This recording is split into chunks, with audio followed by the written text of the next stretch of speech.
Hey everybody, welcome to another edition of Ace on Music. I'm joined as always by Mark and Sean, and we have Emma behind the camera as well.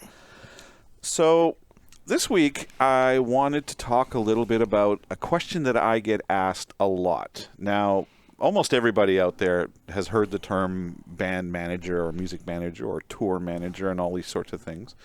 But I'm actually surprised how often I get asked where people say, what exactly does a band manager do? And so I thought it would be fun to talk a little bit about that today and see about explaining what, from my point of view, I do for a living for my artists, and also the differences between things like tour managers and artist managers and label managers and all that kind of wonderful stuff. So to start things off, basically, I've been doing this management thing with my business partner Adam for now about coming in on 20 years. And the reality about being a band manager, before we get into any definitions and things like that, is there really aren't a lot of schools or learning institutes where you can go and enroll in band management 101 kind of thing. It's just not something that's out there. And in my experience, a lot of the people who are managers in this business, successful ones, either started from a lawyer background or from an accounting background, and they seem to evolve into being a band manager. But to kick things off, basically, what is a band manager? Well, I think the easiest way to understand this, if you imagine a band as a corporation, so if I'm talking about the Rolling Stones as opposed to Coca-Cola. If you have Coca-Cola, they have a CEO at the head of the company who kind of steers the direction of the ship. There's a board of directors who he has to answer to, who approve the major decisions that are made. And then you have, the ones who actually do the real work below that. So if you imagine a band like the Rolling Stones or whatever your favorite artist is, as a corporation, and the board of directors are the ones in control of the band, whether it's all of the members or if it's owned by one person or whatever, or whoever makes the final decisions about the band, well, they kind of ask me to be the CEO of running the day-to-day of the company. And basically all of the responsibilities of running the band fall ultimately on my shoulders, whether it is coordinating all of the things that are required to go on tour, whether it's liaising with labels on record deals, whether it's dealing with PR people, trying to coordinate whatever press efforts we're trying to do, all the way down to making sure that the hotel rooms are booked and that the flights are booked and that the guys have their passports up to date. I mean, it's literally an all-in kind of thing, and like that president used to have the sign on his desk that said "the buck stops here," and that's exactly what it's all about. Now, Sean, you've been with me on this journey now for a few years, and have been getting to see behind the curtain and see what the wizard does sometimes. Right, exactly. So, you being a lifelong music fan, what shocked you the most so far? What things did you find most fascinating now that you're on this side of the curtain as far as management goes? Well, just first, it's just the relationship. What I realized that the music industry is a small little business together. It's like, you say or do the wrong thing, it goes around really quick, That's true. So it just amazes me how small the business is. I mean, you would think it's this huge, large corporation, but, everyone's tight-knit together, especially with, what the bands we manage. Everything's, rock related, and, but yeah, just that, and just, from what I viewed as management back in 70s, 80s, even early 90s is totally different than the time we have now. The time factors of what's going on right now. It's not the same anymore, I believe, but I see it evolves. Definitely it evolves. A lot more entitlement going on for either, the band or the people that are helping the band, Yeah, well, in general, the whole industry has flip-flopped over the last couple of decades. It used to be before the 2000s that a band would release an album, and then they would go on tour to promote sales of that record. But now records are almost a lost leader now. They are giving a band the excuse to go out on the road and tour, to get all the press, to get people excited about what's going on and where it's going and that sort of thing. And so much more of my life as far as of managing a band revolves around the live music setting, where we need to constantly be dealing with tours. I mean, I'm Adam and I, we look after about 10 bands or so, and so you have 10, basically like running 10 different corporations. Now, by their very nature, bands have active periods and inactive periods, unlike most corporations. Like if the band is not currently on tour and they're not currently in the studio recording a record, then there's not always an awful lot. There's less to do on a day-to-day basis than there is when things are really active and crazy. So. Right. But yeah, I mean, the whole thing is it's like a circus that you're running, and they're really, the reason I think that a lot of times that lawyers and accountants end up being them is that they start their relationships with the artists in those capacities, as accountants, as lawyers. And I've talked to many of the most famous managers in music history over the years, and I always am curious about how they got into the business, or how did you become AC/DC's manager, or how did you hook up with Led Zeppelin or something like that. And it always seems to come down to luck and being in the right place at the right time. I've heard a lot of good stories from you about a lot of cool managers, and it's like, wow. Somebody happened to be in a place where suddenly, there was a falling out with the previous manager, and they're desperate to look for a change, and they kind of go, hey, you'd make a good manager, step up. And suddenly they're managing this band that everybody in the world would want to do. And then even more than that, I've witnessed a couple of times the feeding frenzy that happens when a known manager passes away or retires, and then suddenly the artist needs somebody new to take care of them. Mm-hmm. And everybody and their dog is suddenly like, it's like throwing chum into the water with a pool of sharks, and they're all like, all right. But no, I mean, I mean, a good example is Mark. Mark, you are when you were involved more in the music industry, you were on the lawyer side of it. So, and you've interacted with a lot of band managers and things like that over the years. And I'll bet from your experience, probably a lot of them were lawyers as well, wouldn't you say?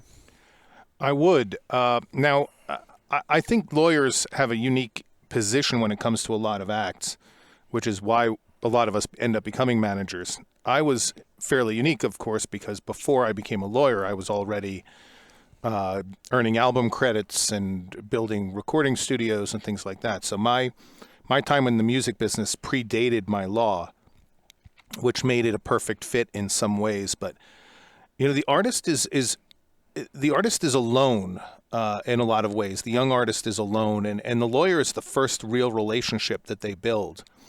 So we end up involved in the strategy and in the bookings and in all of the aspects of the career. And so, and we're negotiating on their behalf, and we're reviewing the contracts. And so the idea of sort of being a manager or a business manager is very closely tied. And so, we kind of, we're almost right in bed with them. Our interests are very, very aligned. As a matter of fact, it's illegal or improper, unethical for us to even think about doing something contrary to our own client's interest. And so it really is a true representation, and sometimes it just starts a little early. And maybe that's how lawyers get involved so quickly. Yeah, absolutely. And probably a variation on that would be the accountants, for the same reason that if you have an accountant for a band and he's taking care of the financial well-being of the artist for a while, that builds a trust that's going to move forward. But that is another question that I get asked a lot, is how did we acquire some of the artists who we manage, as how did we build that relationship enough where they said, yep, you're the one, you're the ones who are going to take it. And It's a hard job. it Get is. to that. But I mean, the first thing I'd say on that front is it is a success breeds success. Like a lot of the more recent signings that we've had have come to us because of the great things that we've done with the artists that we already look after. And, you know, like whenever Adam and I are approached by an artist about potential of managing them, we have a few little things that we do. You know, we're total 50-50. We do everything together. And so the first thing that we've always had as a rule for any artist that we manage is that we have to like their music. Because ultimately, I'm going to be tasked with going out into the world, representing this artist, and having to convince others to work with them and do that. And it's basically impossible to do that if I don't really believe in what I'm selling. Oh, You know? I feel you. I would like to jump in there because Yes. there's one more big piece, which is the artist is very self-conscious. We're all self-conscious. We all want to know whether we did a good job. And even the biggest stars in the world. There was just a thing with Oprah was saying, what is the number one question she's asked by the interviewees? And she said, without hesitation, every single person she's ever interviewed at the end of the interview has looked at her and said, how'd I do? Right. And the artist is, and that's celebrities. Those are the biggest name celebrities anywhere in the world. They still look at Oprah and they say, how did I do? And that's what our that's what our clients are. They need to be reassured by us. And if we're not on their side, we don't hear their music and find inspiration in it, we're not going to be able to be honest. We're not going to be able to be inspirational to them and say, yeah, you know, listen, you're great. We love you. The music was amazing. We simply won't be trustworthy enough. You nailed it there. I mean, that trust factor and that the feedback factor is what I was going to get at. I mean, it's a position that took me a while to get comfortable with, because even though I'm a successful band manager, I am not a musician myself. I mean, I can tinker on some things, but I would never consider myself to be a musician. So it's a bit daunting when you have an artist that you're representing and that you maybe grew up admiring or whatever, bringing you new material and letting you hear it and say, what do you think? You know, and the realization that your feedback can literally impact and help shape the future of this artist is a huge responsibility. And it's one I do not take lightly. And to that end, another one of the rules that Adam and I have always had is that we have to be absolutely honest with the artists. Transparent, honest. Because they have to know that they can rely on us for the true feedback, for our honest opinion. We're not here to blow smoke. Right. You know, we're here to tell them the way it is. Well, sometimes transparency can be really difficult, can't it? Especially when someone's excited about a project and you're like, oh, what does it sound like? And you look at each other and go, Well, that's where you learn the art of diplomacy. Right. But, you know, now moving on to that, Shane, another rule that Adam and I have is that whenever we begin talking about working with a new artist, we have a very protracted conversation between ourselves where basically we say, okay, if we're going to step into this arena, how are we going to make things better for the artist than they are now? And, you know, these debates can go on for hours, but at the end, we usually hammer out the framework of a plan about how to get them from point A to point B. And then we present that to the artist. And if they are on board, then, you know, usually we'll make an arrangement to manage them.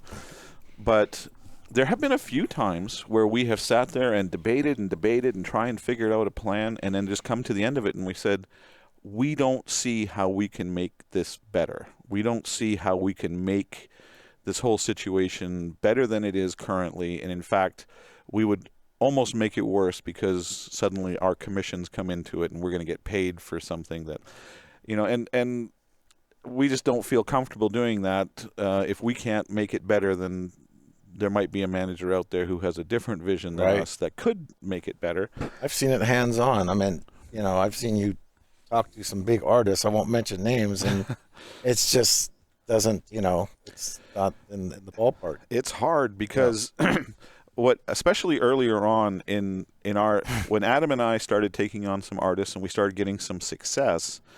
As I said at the outset of this, success breeds success, and so suddenly you get all of these artists saying, "Hey, you did this for such and such artist. We like what you did. Would you take us on?" And it's surreal when artists who you grew up with are coming to you and saying, "Would you please manage us?"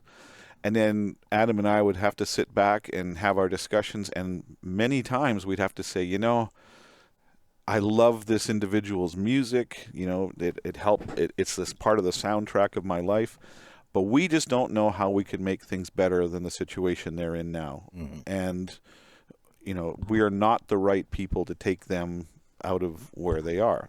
And like anything else, the situations within a band change. Like there was one artist where we initially passed on them when we first had management discussions, and a few years later, we got reapproached by them, and we then could see how we could make a difference, and we pitched it, and they were into it, and so they're with us even to this day.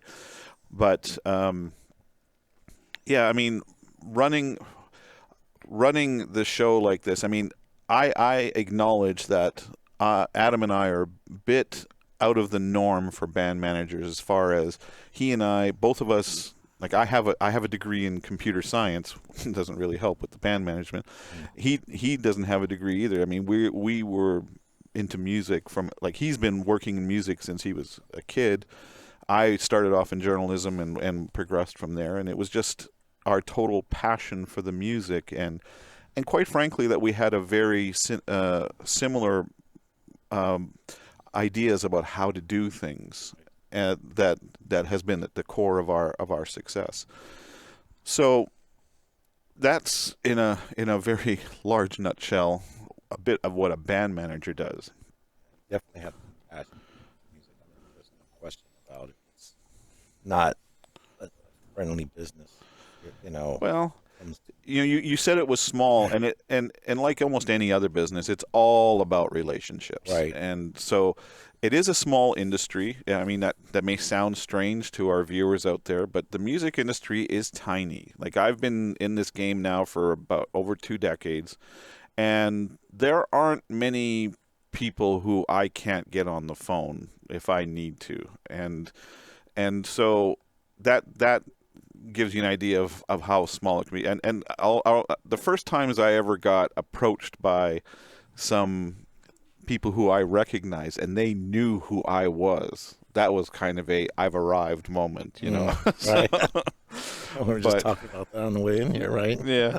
So now the other aspect to this that I get asked a lot when I mention that, so-and-so is our tour manager or whatever, and people say, well, I thought you were the manager.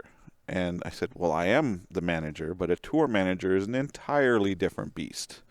And basically, a tour manager is somebody who I hire to go onto the road with the band. They run the logistics of the live show. They're the ones who actually book the hotels, who book the buses, the flights. They liaise with the venues. They make sure that the crew is taken care of and that we have crew to do stuff.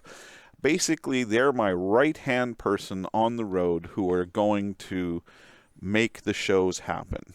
And so a good tour manager is worth their weight in gold. Yep. I mean, I've got some amazing ones that work for us, whether it's Stefan, who works for Europe and he takes care of that band. The guy's a genius, and I've been working with him for, I don't know, 6, 7, 8 years, something like that now. And things can get pretty hairy on the road from time to time, and things can get crazy. Flights get canceled. The stress can be intense when you're trying to get to a gig sometimes. The guy never loses his cool. I have never seen Stefan ever lose his cool. Same with Eddie Roca, who was with Motorhead.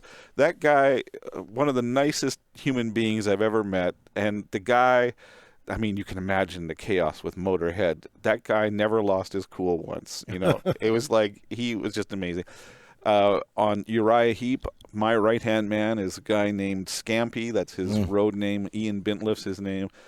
Again, he makes my life so much easier because I know that if I hand the details of a tour off to him, that I don't have to worry about it anymore. Scampy's got it handled. If he has an issue, yes, you know, we talk about the stuff all the time, you know, about, you know, saying, oh, how, you know, we need to do this, or he'll make me aware of, you know, oh, we need to rent this bus here. So, you know, the bus company wants X amount of dollars as deposits in order to keep the bus. You know, where are we going to get that money from? Right. I've seen it all hands on. Yeah. So, I mean, it is a, we are very lucky to have some of the TMs. I mean, that we have on Stiff Little Fingers. We have Tony, who takes care of that, and he's worked with a lot of my bands over the years. Tony, again, somebody who I can hand a tour off to and not have to worry about it anymore. I got enough to worry about, okay? So Exactly. I don't need to worry about the minutiae of a tour. But but that being said, if you are in a position, like, sometimes we can't always have our main tour managers for whatever reason. I mean, by their very nature, those guys are nomadic. I mean, if you know, well, let's talk about Scampy for a moment. If I have Scampy out on the road with Uriah Heep for the next month, then, you know, that's taken care of. But after that, the band goes off the road. Well, so does he. You know, so he needs to pay the rent and everything. So he works with several other bands, and sometimes there's conflicts of schedules. Right. You know, he always gives his top attention to Uriah Heep. So anytime he gets offered other work, he'll come to me and say, look, you know, XYZ band has said they have some shows they would like me to do for them on this time. How is that going to impact Uriah Heep's schedule? And if Uriah Heep's doing nothing, I say, on your bike, you know, have a good time and go make some money. But of course, things change, and suddenly you get opportunities that pop up, or things that are just, you know, a lot of the times it's because of overlap. Like, let's say that Uriah Heep's doing a tour that goes 8 weeks. And then excuse me, let's change that scenario. Let's say Uriah Heep's doing a 2-week run, and he gets offered like a 3-month run from another artist, which is going to, you know, make him a lot more money than doing Uriah Heep. So he has second in commands that he can call on to replace him, that he's confident can do the job. And then in those cases, we have somebody new. But sometimes you come across people who you hire. You know, a lot of when our European bands come over to the U.S. to tour, there's always the impact of the U.S. is a little bit xenophobic when it comes to having foreign bands come and play over here. They make it very difficult as far as work permits and that sort of thing. So sometimes it's easier for us to hire a U.S.-based crew to work the tour just for the costs and logistics. But sometimes you get hit up with somebody who's, you know, got problems in one regard or another, whether sometimes, you know, by their very nature, guys on the road tend to indulge in certain vices, and sometimes those vices get out of control, and then the ball starts getting dropped. I mean, there's so many stories we had from the years of touring with Motorhead that were all part of rock and roll, man. It's all part of rock and roll. Like a tour manager passing out in the middle of the street, and the night's money floating down the street from his broken open briefcase. You know,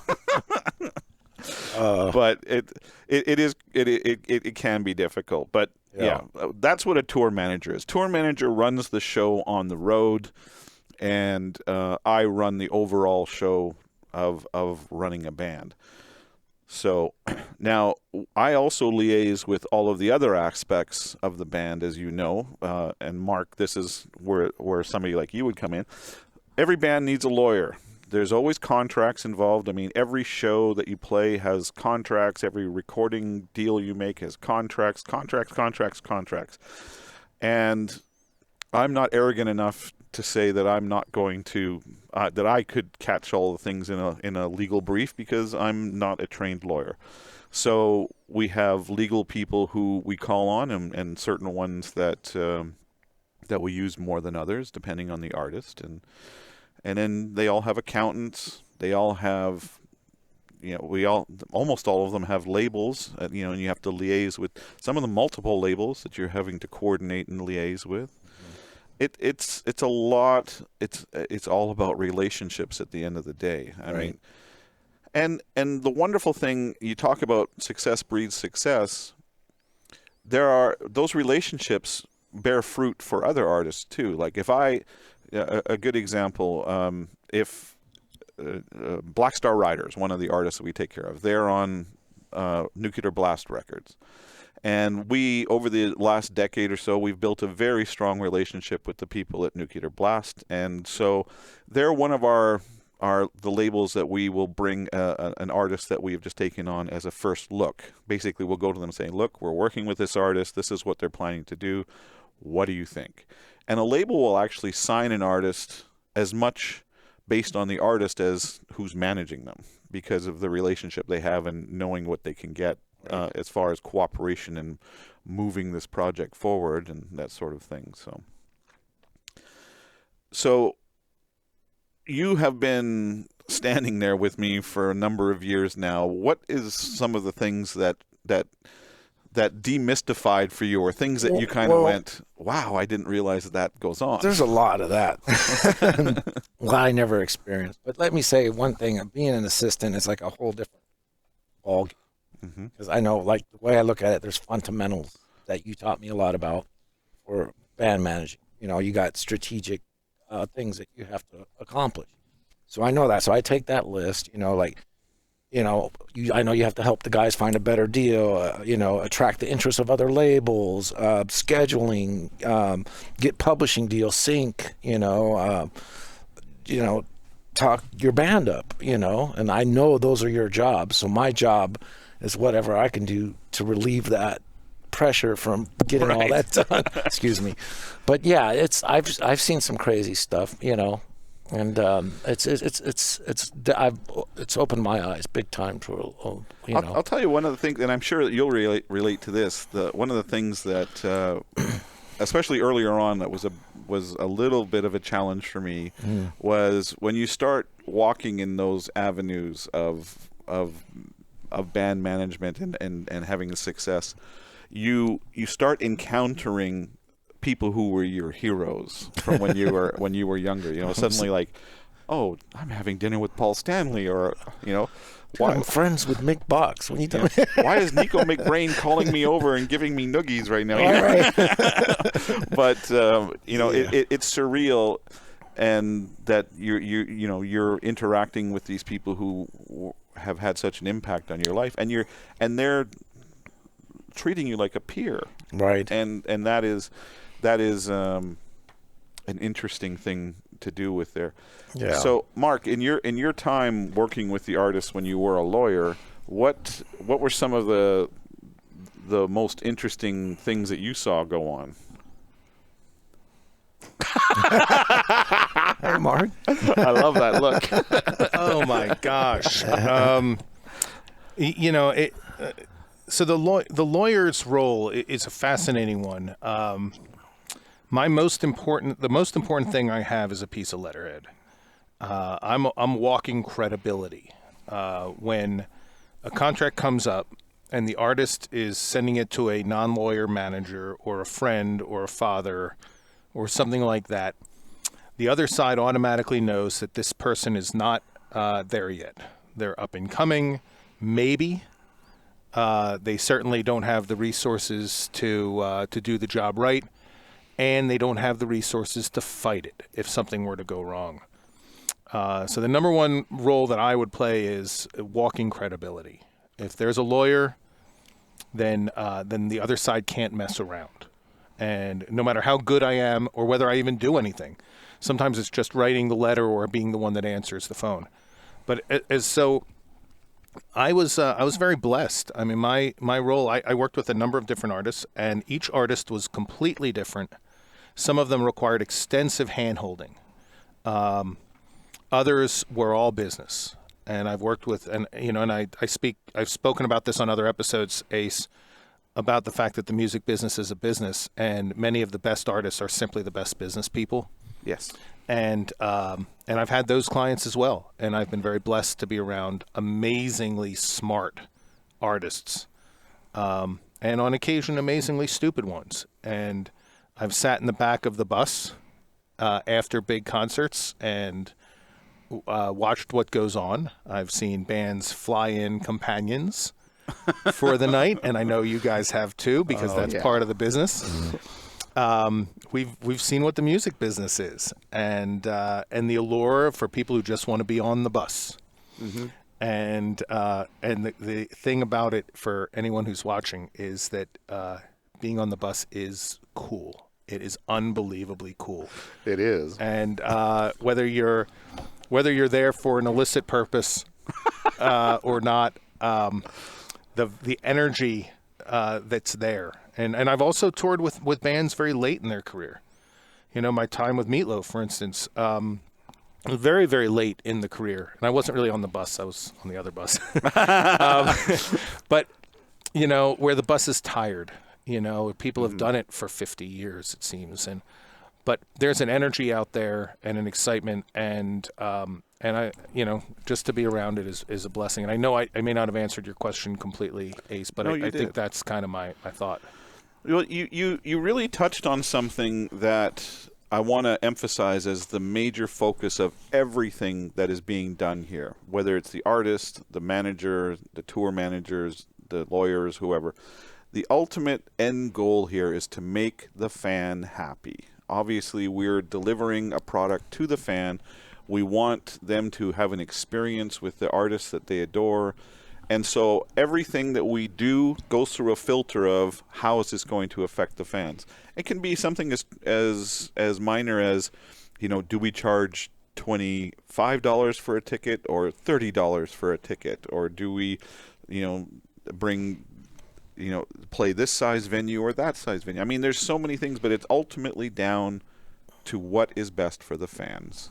So we're doing it for you guys. So I agree. all right. Well, that was kind of what I wanted to achieve here today. I wanted to give you all a rundown on what a manager is as opposed to tour manager, et cetera, et cetera. And so I really want to thank Mark and Sean for joining me on this discussion. It was a lot of fun. And Emma for helping out behind the scenes. And until we see you next time, everybody take care of yourselves.